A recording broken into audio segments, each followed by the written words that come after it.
Luck to everyone. Now, when our next guest was diagnosed with pancreatic cancer at the age of 41, she was told she was unlikely to see out the next 5 years.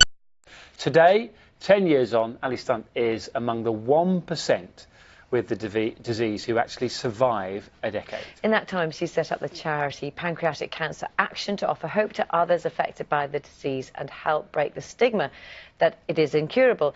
Ali joins us on the sofa, and I just want to say, congratulations, you're the 1%. I am indeed, yes. How do you feel? A bit surreal, actually, because, 10 years ago, I didn't think that I would be hitting 50, let alone surviving 10 years with pancreatic cancer, and that 1% figure just seems unachievable.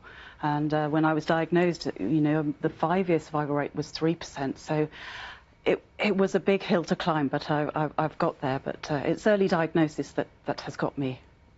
That's what I wanted to know. Yes. And it took you a while to get that diagnosed, didn't it? Because you had to visit GP on several occasions, and you were given various medication to deal with just a stomach upset. Absolutely. I was backwards and forwards, and I was one of those people who didn't really go to the GP that often for myself. And then I was turning up virtually every week and sometimes twice a week.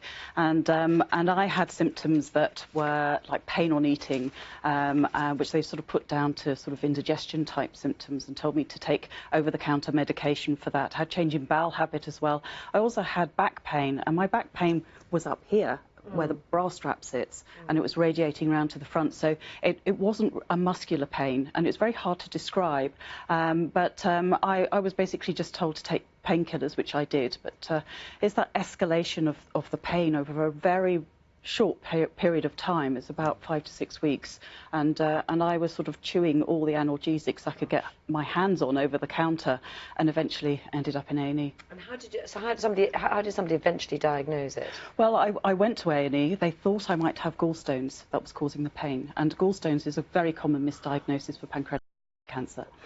I was told I needed an ultrasound scan, but it was bank holiday Monday in August, and there was no one to operate the scan in Surrey on that day. So I was told to go home, see my GP the next day. She told me it would be 4 to 6 weeks for an ultrasound on the NHS because nobody was suspecting cancer. So, including myself, I have to add. Right, yes. I then was in so much pain that I didn't feel I could wait that long. And luckily, I was on my husband's medical insurance, and I got to see my consultant within 2 days. He admitted me straight away just on looking at me, and I had an emergency ultrasound followed by a CT scan about 20 minutes later, which showed I had a 5.5 centimetre mass on my pancreas. And it's so hard to remove that successfully because there's lots of blood vessels in that Absolutely, area. and I was very fortunate. It was in the body of my pancreas, so it was just away from those blood vessels, which made it operable, but just. It was growing rapidly, and if I'd waited that 4 to 6 weeks, we don't know whether I would have been able to have the operation, in which case I wouldn't be here. Right. So it was that close. So it is the surgery followed by chemotherapy, and in my case, chemoradiotherapy, that has saved me. What lessons do you think need to be learned? And what, if people get a diagnosis of pancreatic cancer, what do they do? Well, I mean, it's really, really difficult if you've got a diagnosis of pancreatic cancer, because a lot of people think that's it. But if you are diagnosed in time for surgery to be an option, or sometimes when you're what's called borderline resectable, where they may use chemotherapy to shrink back the tumour to make you operable, then there is a potential that you will be able to have a cure, like potentially I have. I'm hoping I'm cured. But it's a very, very difficult diagnosis to take because the stats are very shocking, and it's very difficult to get your head round. But one of the things that my husband really helped me with was trying to think about being my own statistic, and to think that it's my disease, it's my treatment, my outcome, and that I'm a statistic of one.